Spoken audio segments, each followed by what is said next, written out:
The best way to deal when it comes to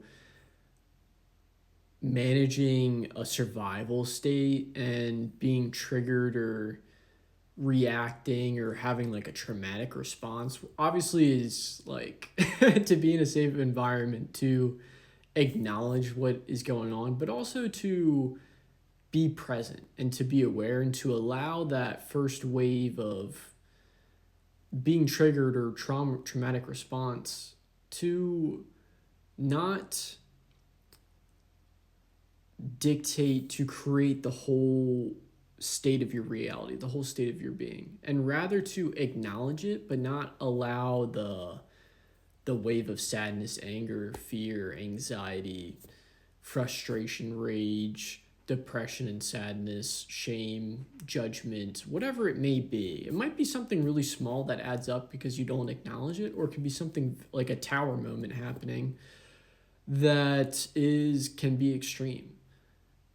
The important thing is to acknowledge it and to be present with it and allow yourself to choose what you actually prefer and to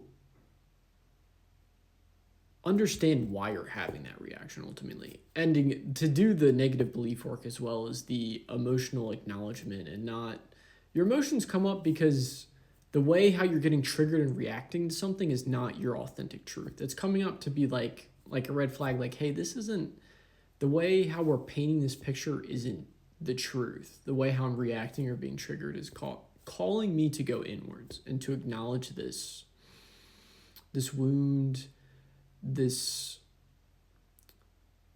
trigger trauma. Because ultimately, whatever's happening in your reality is happening for you. It's an opportunity rather than an obstacle or happening to you in a negative way. You're not being punished. There's nothing bad happening to you unless you paint that picture. You put on those glasses, that perspective. You tell that story, that narrative. So just simply asking what you prefer to create. What do you prefer to experience? And sometimes things will there's just layers to it, and it's not always as easy as I'm breaking it down to be, but being calm, being aware, and allowing more to blossom than just your immediate reaction, the routine reaction, the comforting egotistical wound, to be recognized without